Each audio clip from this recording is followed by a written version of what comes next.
दोस्तों, सोमवार के दिन भूल कर भी नहीं करने चाहिए ये काम। दोस्तों, सप्ताह में 7 दिन होते हैं जिन्हें हम बार कहते हैं। रविवार, सोमवार, मंगलवार, बुधवार, गुरुवार, शुक्रवार और शनिवार। इन 7 दिनों के विशेष नाम हैं जो कि उन ग्रहों के नाम पर रखे गए हैं जिन्हें अपनी आंखों से देख सकते हैं। हर बार का संबंध किसी न किसी देवता की उपासना से जुड़ा हुआ है। जिस देवता का बार होता है उस दिन उस देवता की शक्ति अधिक सक्रिय होती है, और यदि हम उस देवता से संबंधित नियमों का पालन करते हैं तो हमारे जीवन पर इसका गहरा प्रभाव पड़ता है। इसीलिए हमें ये जानना जरूरी है कि किस दिन किस देवता की उपासना की जानी चाहिए, कौन से काम करने चाहिए और कौन से नहीं। लेकिन आज हम सप्ताह के पहले दिन यानी सोमवार की बात करेंगे कि व्रत आदि में क्या करना चाहिए और कौन से भगवान का व्रत रखना चाहिए, क्या खाना चाहिए, किस रंग के कपड़े पहनना चाहिए, सुबह कितने बजे उठना चाहिए इत्यादि आदि के बारे में बात करेंगे, जिससे कि हम सभी नियमों का पालन करते हुए अपने दिन की शुरुआत से लेकर रात तक अपने इस दिन को शुभ बना सकते हैं। तो चलिए जान लेते हैं सोमवार के दिन क्या करना चाहिए। दोस्तों, अगर आप अपने जीवन में कुछ सीखना चाहते हैं तो हमारे चैनल को सब्सक्राइब कर लीजिए और इस बेल आइकन को जरूर प्रेस करें। कमेंट बॉक्स में लिखें ओम नमः शिवाय। दोस्तों, सबसे पहली बात, सप्ताह का पहला दिन यानी कि सोमवार भगवान शिव की आराधना का दिन माना जाता है। वैसे इस दिन का अधिपति सोम यानी कि चंद्र भी है, इसीलिए इसका नाम सोमवार रखा गया है। इसीलिए सोमवार के दिन भगवान शिव और चंद्रमा दोनों की ही आराधना की जाती है और व्रत रखा जाता है। सोमवार को शिव जी के लिए रखे जाने वाले व्रत शीघ्र ही फलदायी होते हैं।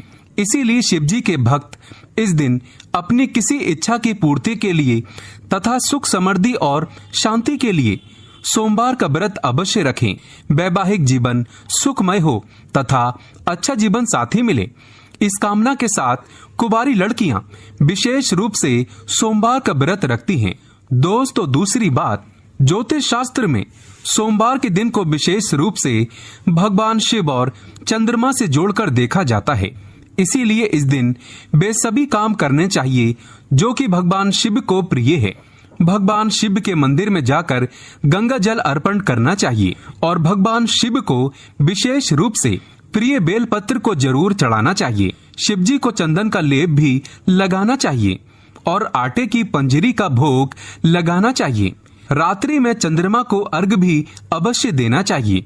इससे जीवन में सुख समृद्धि और धन की प्राप्ति होती है। दोस्तों, तीसरी बात, भगवान शिव को सफेद वस्तुएं अत्यंत प्रिय हैं। इसीलिए सोमवार के दिन सफेद चीजें जैसे कि दूध, दही, सफेद फूल इत्यादि को विशेष रूप से भगवान शिव को अर्पित करना चाहिए और शिव जी को सफेद चीजों का ही भोग लगाकर आप भी सफेद वस्तु ही ग्रहण करें। इससे आप पर शिव जी की कृपा अवश्य बरसेगी। इसी के साथ ही सोमवार के दिन सफेद रंग के वस्त्र धारण करना चाहिए, अत्यंत शुभ माना गया है। दोस्तों, चौथी बात, वास्तु शास्त्र के अनुसार सोमवार को किसी आवश्यक काम के लिए घर से बाहर जाने से पहले आईना जरूर देख लें। आपके काम बिना किसी रुकावट के आश्चर्यजनक पूरे हो जाएंगे और आपको यश भी मिलेगा। दोस्तों, ये वो काम है जो हमें सोमवार के दिन करने चाहिए, लेकिन कुछ काम ऐसे भी हैं जो हमें सोमवार के दिन कभी नहीं करने चाहिए। पहली बात, सोमवार के दिन काले रंग के कपड़े पहनकर शिवजी के मंदिर में भूल कर भी ना जाएं। व्रत आदि में भी काले रंग के कपड़े कभी ना पहने। महिलाओं को सोमवार के दिन बाल भी नहीं धोने चाहिए, इससे परिवार पर गहरा असर पड़ता है। सोमवार के व्रत में व्रतधारी को थोड़ा संयम रखना चाहिए, इससे शिव जी क्रोधित हो जाते हैं। सोमवार के व्रत में व्रतधारी को फलों में नाशपाती का सेवन नहीं करना चाहिए, शुभ नहीं माना जाता। दूसरी बात, सोमवार के दिन मांस का सेवन करना वर्जित है। इसके विपरीत शिव जी का व्रत रखना चाहिए या फिर शुद्ध सात्विक आहार, दूध, दही, फल इत्यादि का सेवन करना चाहिए।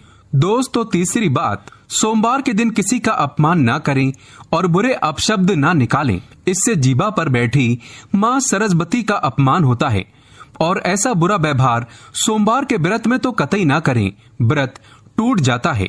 दोस्तों, चौथी बात, शिव जी की पूजा के साथ ही नंदी महाराज की पूजा भी जरूरी है। शिव पशु प्रेमी है, इसीलिए सोमवार को 4 पैर वाले पशु का अर्थात गाय माता की विशेष रूप से पूजा करनी चाहिए। सोमवार के दिन गाय माता को कुछ न कुछ जरूर खिलाना चाहिए, इससे व्रत पूरा माना जाता है। साथ ही साथ नंदी महाराज बैल का अपमान या उनके साथ गलत व्यवहार न करें। दोस्तों, 5वीं बात, पूजा करते समय ध्यान रखें कि भगवान शिव को केतकी का फूल, कुमकुम, तुलसी के पत्ते, कटे फटे बेल पत्र या खंडित चावल भूल कर भी ना चढ़ाएं और शंख से भी जल अर्पण ना करें। तो दोस्तों, सोमवार के दिन इस दिन शिव और चंद्रमा की आराधना करें, व्रत करें, शिव मंदिर में जाएं, साफ मन से दिन में कई बार ओम नमः शिवाय का जाप जरूर करें। भगवान भोलेनाथ आप पर अवश्य प्रसन्न होंगे और आपकी हर मनोकामना पूर्ण करेंगे।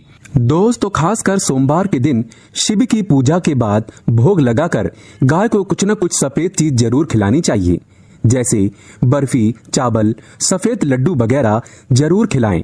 इसके कई पुण्य व्यक्ति को प्राप्त होते हैं और सोमवार का व्रत संपूर्ण सफल हो जाता है। मंगलवार को गाय को रोटी के साथ बेसन के लड्डू खिलाने से संपूर्ण लाभ होता है, इससे व्यक्ति का मंगल शांत हो जाता है। और वहीं बुधवार को हरा चारा यानी कि दुर्वा घास खिलाने से बुध ग्रह शांत हो जाता है, इससे भगवान गणेश प्रसन्न होते हैं। ऐसे में गुरुवार को जब भी आप गाय को रोटी खिलाते हैं तो थोड़ी सी आप हल्दी मिलाकर रोटी बनाएं और गाय को वो रोटी खिला दें, इससे भी बहुत ही पुण्य लाभ होता है। आपको जीवन में लौकिक और अलौकिक दोनों ही फलों की प्राप्ति हो जाती है। शुक्रवार के दिन गाय को खीर खिलाने से शुक्र ग्रह मजबूत होता है, देवी लक्ष्मी प्रसन्न होती है, जिसके कारण व्यक्ति मालामाल हो जाता है, माता लक्ष्मी मेहरबान हो जाती है।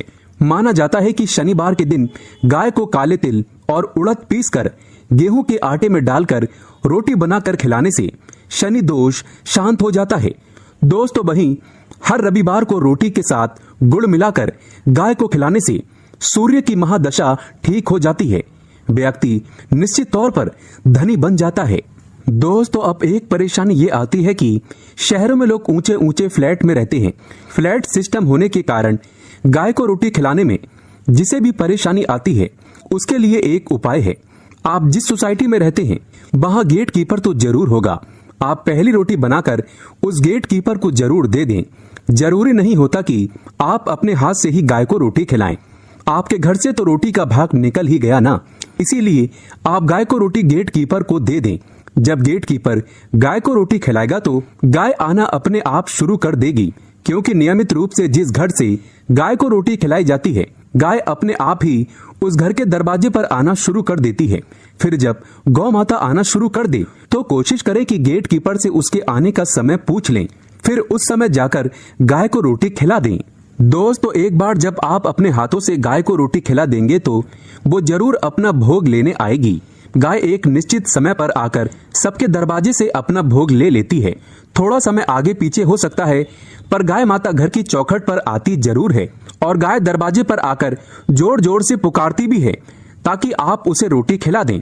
अगर आपने भी गाय को रोटी खिलाई है तो समझो आपने 33 करोड़ देवी देवताओं की सेवा की है और आपको इसका लाभ बहुत जल्द मिलने वाला है। दोस्तों, सच्चे दिल से कमेंट बॉक्स में लिखें जय श्री कृष्ण, जय गौ माता। जानकारी पसंद आए तो एक लाइक तो